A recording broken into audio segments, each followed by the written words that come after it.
RK நகர் தொகுதி எங்கே இருக்குது? அது 90% தாண்டிடுச்சு. சென்னையிலேயே அதிகமான இது. ஆர்கே நகர் தொகுதியில் 90.50% வாக்குகள் பதிவாகி ஆச்சரியத்தை ஏற்படுத்தியுள்ளது. மாவட்ட மற்றும் தொகுதிகள் அளவில் பதிவான வாக்குகள் சதவீதங்களை தற்போது பார்க்கலாம்.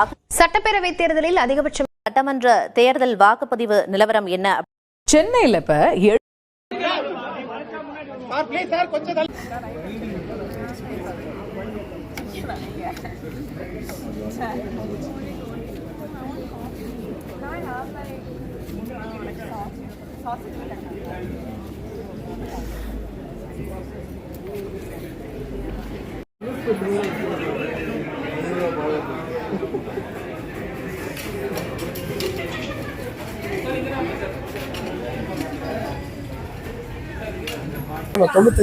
வர காரணம் 95% வர்றதுக்கு காரணம் மெயின் ரீசனே இளைஞர்கள் தான்.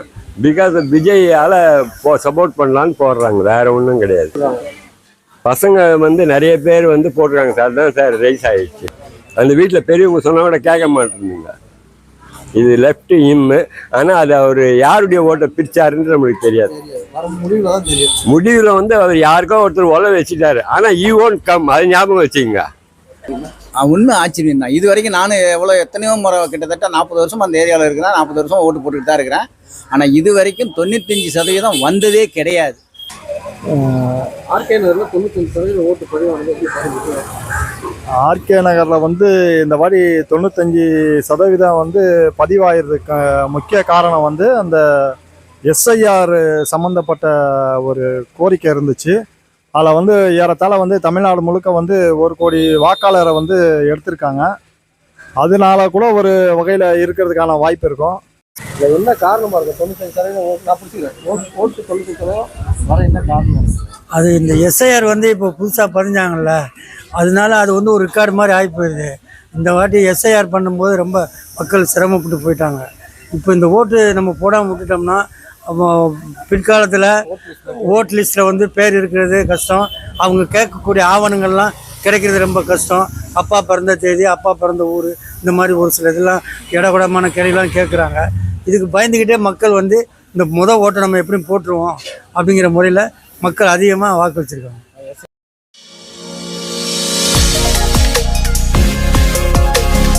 ஆமாம், ஆனால் இப்போ ஆர்கே நகர் 95% வாக்கு பதிவாயிருக்கு. அது என்ன காரணமாக இருக்கும்? இப்போ தேர்தல் ஆணையம் இப்போ புதுசாக ஒரு சட்டத்தை உருவாக்குனாங்கல்ல எஸ்ஆர்லேருந்து. அதுபோக தேர்தல் தேதி அறிவித்து புதிய வாக்காளர்களை எடுக்கிறதுக்கு இது நாள் கொடுத்தாங்க 26ஆம் தேதி வரைக்கும். அதில் புதிய வாக்காளர் நிறைய பேர் சேர்ந்துருக்காங்க. அவங்களுக்கு நிறைய வாய்ப்பு இருந்ததுனால நிறைய ஓட்டு போடுறதுக்கான வாய்ப்புகள் நிறைய கொடுக்கப்பட்டது. இடவசதி நல்லா பண்ணி கொடுத்துருந்தாங்க. அதுபோக ஆண்களுக்கு தனியாக, பெண்களுக்கு தனியாக, அதையும் தாண்டி மிக அருகாமையில் பூத்து அமைத்து கொடுத்தது முக்கிய காரணம் ஒன்று. அதனால் மக்கள் தேடி போக வேண்டிய வேலை ரொம்ப நேரம் இல்லை, காத்திருக்க வேண்டிய நேரம் இல்லை. அதனால் சிறப்பாக பண்ணி கொடுத்துருந்தாங்க. அவங்களுக்கு முக்கிய தேர்தல் ஆணையத்துக்கு முக்கிய நன்றி சொல்லணும். வாக்குச்சாவடி அதிகமாக, அங்கன்வாடிகள், கல்யாண சத்திரம், யாருமே ஒரு 500 மீட்டர் தாண்டி எந்த வாக்காளர் போய் ஓட்டு போடலை. ஆமாம், அதிகபட்சம் 500 மீட்ரு அந்த அளவுக்கு கொண்டு வந்ததுனால தான் நிறைய வாக்கு சேகரிப்பு வந்தது. ஆமாம், ஆர்கே நகர் தொகுதியில் வாக்கு வித்தியாசம் அதிகமாக வந்திருக்கு. இந்த ஆர்கே நகர் தொகுதியை விட விஜய் இதுக்கு முன்னே வந்திருக்கு. இல்லை, விஜய்னால தான் பசங்க நிறைய ஆர்வம் ஓட்டு போய் இளைஞர்கள் போட்டுப்பான்னு நினைக்கிறீங்களா? இல்லை எஸ்ஐஆர் ஒன்று கொண்டு வந்தனால தான் அதிகமாக வாக்கு போட்டுருப்பாங்க? பசங்கனால தான் போடுறோம். எஸ்ஐஆர்னால தான். அதனால் அந்த ஓட்டு லிஸ்ட்டில் நம்ம பேர் போயிடக்கூடாது அதுக்காக போட்டுருக்காங்க. நீங்கள் ஓட்டு போட்டுருங்களா? என்ன காரணம்? 95% வர காரணம் இல்லை. 95% வர்றதுக்கு காரணம் மெயின் ரீசனே இளைஞர்கள் தான்.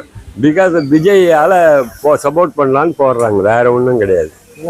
யங்ஸ்டர்ஸ் தான் போடுறாங்க. அதிகமாக போட்டுருக்காங்க.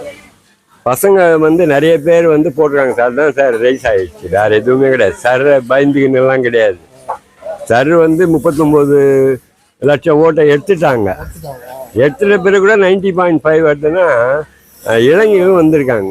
இப்போ ஒரு வீட்லயே 4 பேர் திமுக இருந்தா கூட அந்த பசங்கள்லாம் விஜய்க்கு தான் போட்டிருக்கானுங்க. அந்த வீட்டில் பெரியவங்க சொன்னா கூட கேட்க மாட்டேங்க. இது லெஃப்ட் இம்மு. ஆனால் அது அவர் யாருடைய ஓட்டை பிரிச்சாருன்னு நம்மளுக்கு தெரியாது. முடிவில் வந்து அவர் யாருக்கோ ஒருத்தர் உழ வச்சுட்டாரு. ஆனால் ஈ ஓன் கம், அது ஞாபகம் வச்சுக்கோங்க. அவர் தனிப்பட்ட முறையில் வந்து 34% வாங்கி ஆட்சி அமைக்கிறது சாத்தியம் கிடையாது, பெரும்பாலும் கிடையாது. ஆனால் அவர் யாருக்கோ உழ வச்சுட்டாரு, அது யாருன்னு தெரில. 2006 வந்து ஏடிஎம்கே அனுபவிச்சது. ஏடிஎம்கே 66 தொகுதி ஜெயிச்சுட்டு 98 தொகுதியில் தோத்துது. பிகாஸ் ஆஃப் விஜயகாந்த் 98 தொகுதியில் தோத்துது. எவ்வளோ ஓட்டில்? 1000 ஓட்டு, 1500 ஓட்டு, 2000 ஓட்டு. விஜயகாந்த் வந்து 20,000 25,000 அந்த மாதிரி வாங்கினார். எதிர்கட்சியாக திமுக வந்து 92 சீட்டு வச்சுக்கினேன். காங்கிரஸ் ஆதரவோட கூட்டணி மந்திரி சபை இல்லாமல் தனியாகவே நின்று ஆட்சி பண்ணார். அதனால தான் அந்தம்மா வந்து மைனாரிட்டி கவர்மெண்ட்னு கிரிட்டிசைஸ் பண்ணாங்க அந்த பீரியட்ல. அதுதான். ஆனால் இன்னைக்கு அரசியல் அப்படி இல்லையே. இன்னைக்கு அரசியல் அப்படி இல்லையே. இன்னைக்கு அரசியல் அப்படி இல்லை, மாறிடுச்சு எல்லாமே. இல்லை போட்டு தெரியும் சார், டெஃபினட்டாக தெரியும். ஓட்டு வாங்குவார், பட் வந்து அது யாருக்கு உழ வைக்கிறாருன்னு தான் நம்மளுக்கு தெரியல.